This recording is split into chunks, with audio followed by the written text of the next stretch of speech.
যারা ফিজিক্যালি হচ্ছে বাংলাদেশি কিন্তু মানসিকভাবে ভারতীয় ধ্যান ধারণা পোষণ করে।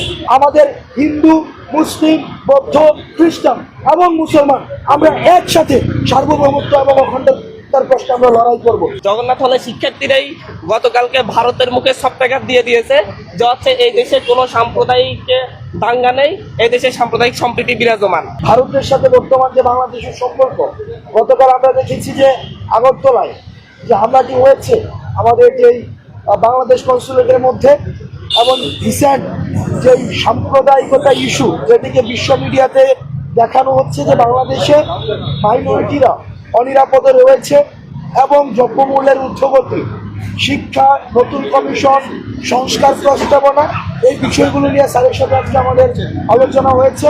এমন অবস্থা, যে অবস্থাটি স্যারকে জানানোর চেষ্টা করেছি।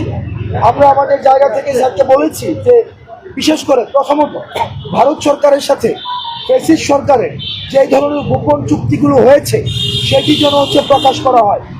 ফেলানি হত্যা সহ সীমান্ত যতগুলো হত্যা হয়েছে সেগুলোর জন্য বিচার নিশ্চিত করা হয় এবং পানির যে ন্যায্য হিস্সা সেই হিস্সাটি যেন বাস্তবায়ন করা হয় এবং আমাদের যেই বাণিজ্যিক যে সম্পর্কটি রয়েছে ভারতের সাথে সেই সম্পর্কটি যেন ন্যায্যতার ভিত্তিতে হয় এবং সেটির মধ্যে যেন ডিগনিটি থাকে, আমরা সেই বিষয়গুলো নিয়ে কথা বলেছি।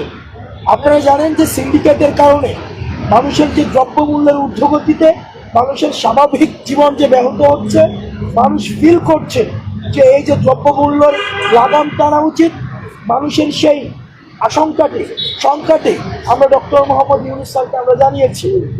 আমাদের যেই সাম্প্রদায়িক যেই ট্রাম্প কার্ডটি বিশ্ব মিডিয়াতে ছড়ানো হচ্ছে যে এই গণ অভ্যুত্থানটি হচ্ছে rise of Islam and fundamentalism, বিষয়টি যে আসলে এমন না, বরং সকল শ্রেণী পেশার ছাত্র নাগরিকের অংশগ্রহণের মধ্য দিয়ে এই আন্দোলনটি গণ অভ্যুত্থানটি হয়েছে।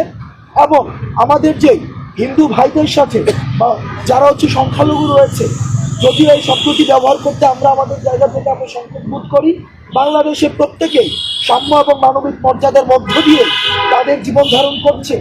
আমাদের যে সম্প্রীতিটি রয়েছে এই সম্প্রীতিটি কীভাবে বিশ্ব দরবারে আরও বেশি করে প্রচার করা যায় এবং এন্টি প্রপাগান্ডার সেল নিশ্চিত করা যায়, সেই বিষয়গুলি নিয়ে হচ্ছে স্যারের সাথে আমাদের কথা হয়েছে। মানুষ আমাদের মধ্য দিয়ে কি বার্তাটি দিতে চায় সেই জিনিসটি স্যার আজকে আমাদের কাছ থেকে শুনেছেন। আর যদি বললেন ভারতের যে বিষয়টি, দেখেন ভারত সবসময় আওয়ামী লীগের চোখ দিয়ে বাংলাদেশকে দেখেছে। ভারতের সাথে যে সম্পর্কটি সেটি জনগণের সাথে জনগণের সম্পর্ক হয়নি, সেটি রাষ্ট্রের সাথে রাষ্ট্রের সম্পর্ক হয়নি, বরং ভারতের সাথে আওয়ামী লীগের সম্পর্ক হয়েছে। আমরা স্যারের কাছে আমরা জানিয়েছি যে ভারতের সাথে বাংলাদেশের ফ্যাসিস্ট সরকারের যেই অসম চুক্তিগুলো হয়েছে, গোপন চুক্তিগুলো হয়েছে, সেটি যেন প্রকাশ করা হয় এবং পানির যে ন্যায্য হিস্সা রয়েছে সেই হিস্সাটি যেন বাস্তবায়ন করা হয়। জ্বালানি সহ যেই আমাদের সীমান্তের যে হত্যাগুলো করেছে সেই হত্যাগুলোর যেন বিচার নিশ্চিত করা হয় এবং বাণিজ্য যেটি রয়েছে বাংলাদেশের সাথে সেটি যেন ন্যায্যতার সাথে হয়, সেইটির ব্যবস্থা যেন করা হয়। এবং আমরা বারবার বলেছি ভারতের জনগণের সাথে আমাদের বাংলাদেশের জনগণের কোনো ধরনের বিমাতাশীলের সম্পর্ক নেই, অ্যান্টাগনিস্টিক কোনো সম্পর্ক নেই, বরং ভারতের যে সরকার একদম বছরের পর বছর 1.5 যুগের বেশি সময় ধরে বাংলাদেশকে নিয়ন্ত্রণ করার জন্য আওয়ামী লীগ অস্ত্র হিসেবে ব্যবহার করেছে। আমাদের যে প্রশ্নটি, আমাদের যে অস্বস্তিটি হচ্ছে সেই জায়গাতে আমরা ভারতের কাছে আমাদের ছাত্র নাগরিকদের কাছে আহ্বান জানাবো, ভারতের সাথে বাংলাদেশের যে সম্পর্কটি সেই সম্পর্কটি যেন জনগণের সাথে জনগণের এবং সেটি যেন রাষ্ট্রের সাথে রাষ্ট্রের।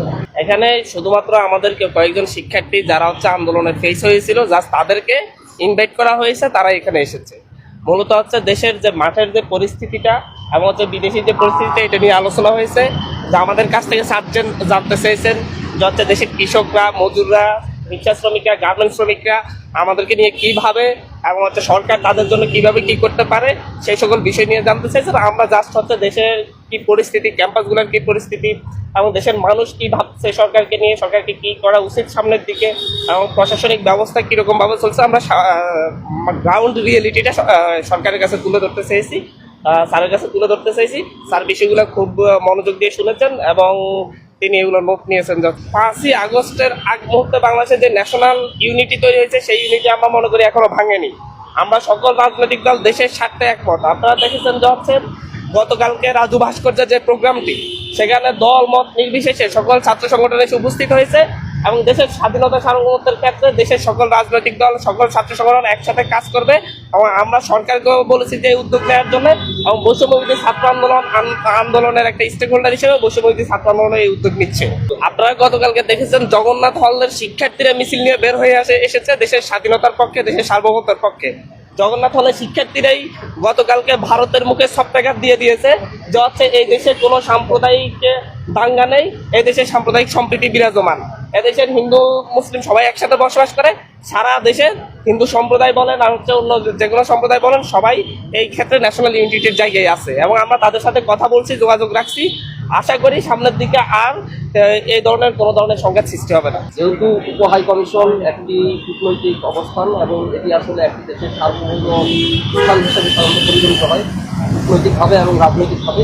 আর এখানে যদি কোনো ঘটনা ঘটে, নিরাপত্তা বিঘ্নিত হয়, তাহলে একটি রাষ্ট্রের পক্ষ থেকে, একটা স্বাধীন সার্বভৌম রাষ্ট্র, আত্মমর্যাদা সম্পন্ন রাষ্ট্রের পক্ষ থেকে যে প্রতিক্রিয়া থাকা আমরা সেই ধরনের প্রতিক্রিয়া সরকারের কাছে দেখব। জাতীয় ঐক্যের ভিত্তিতেই হচ্ছে ৫ই আগস্টের যে গণঅভ্যুত্থান শুরু হয়েছে। জাতীয় ঐক্যের প্রয়োজনীয়তা, বৈষম্য বিরোধী ছাত্র আন্দোলন এই গণঅভ্যুত্থানের যে ভ্যানগার্ড হিসেবে কাজ করছে, আমরা সবসময় ফিল করি। সর্বশেষ আমরা একটি বার্তা স্পষ্টভাবে দিতে চাই যে আওয়ামী লীগ সরকার এই সংখ্যালঘু ট্রাম্প কার্ডের মধ্য দিয়ে একটা ন্যারেটিভ বাস্তবায়ন করেছে যে আওয়ামী লীগ যতদিন রয়েছে ততদিন হচ্ছে হিন্দু ধর্মের স্বার্থ রক্ষা হবে। আমরা এই বিষয়টিকে আপনাদের মিডিয়ার মধ্য দিয়ে ভারতকে বলতে চাই, ভারত আওয়ামী লীগ সরকার যেভাবে সংখ্যালঘুদেরকে নির্যাতন করেছে, নিপীড়ন করেছে, তাদের সম্পদ লুণ্ঠন করেছে, সেটির উদাহরণ আর ইতিহাসে দ্বিতীয়টি নেই। আপনারা যদি মনে করে থাকেন যে আওয়ামী লীগই শুধুমাত্র সংখ্যালঘুদের অধিকার রক্ষা করবে, সেটি সম্পূর্ণ আপনাদের ভুল ধারণা। আর সংখ্যালঘু যে ভাইয়েরা রয়েছেন, হিন্দু ধর্মের যে ভাইয়েরা রয়েছেন, অনেকেই রয়েছেন যারা ফিজিক্যালি হচ্ছে বাংলাদেশি কিন্তু মানসিকভাবে ভারতীয় ধ্যান ধারণা পোষণ করেন। আমরা আপনাদেরকে বলবো, কিছু সংখ্যক যারা এখানে বসে কনস্পিরেসি করছেন, আমরা স্পষ্টভাবে বলতে চাই বাংলাদেশের সার্বভৌমত্ব, অখণ্ডতার প্রশ্ন আমাদের। গতকাল আপনারা দেখেছেন যে জগন্নাথ হল থেকেও কিন্তু আমাদের সাথে ইউনিটি ঘোষণা করেছে। আমাদের বাংলাদেশের সার্বভৌমত্বের প্রশ্নে, অখণ্ডতার প্রশ্নে আমাদের হিন্দু, মুসলিম, বৌদ্ধ, খ্রিস্টান এবং মুসলমান আমরা একসাথে সার্বভৌমত্ব এবং অখণ্ডতার প্রশ্নে আমরা লড়াই করব। আর ভারত এই যে 16 বছরের যেভাবে বাংলাদেশকে নির্ভর করে, আওয়ামী লীগকে নির্ভর করে এই অন্যায্য যে সম্পর্কগুলো আপনারা তৈরি করেছেন, আপনারা যদি মনে করে থাকেন এই ধরনের অন্যায্য সম্পর্ক আপনারা তৈরি করতে পারবেন, তাহলে আপনারা ভ্রান্তির মধ্যে রয়েছে। আপনারা এই যে সরকারটি এসেছে সেটি হচ্ছে অন্তর্বর্তীকালীন সরকার, জনগণের ম্যান্ডেট নিয়ে এসছে, গণঅভ্যুত্থানের ম্যান্ডেট নিয়ে এসছে। আপনারা আওয়ামী লীগের দৃষ্টিতে না দেখে জনগণের দৃষ্টি দিয়ে আপনারা এই সরকারের সাথে আপনারা ন্যায্যতার সম্পর্ক গড়ে তুলুন। আর যদি আমাদের সম্পর্কটি যদি কোনোভাবে ডিটোরিয়েট হয়, তাহলে কিন্তু অখণ্ডতার প্রশ্নে, সার্বভৌমত্বের প্রশ্নে আমরা এক হাত পরিমাণ, এক চুল পরিমাণ আমরা ছাড় দিব।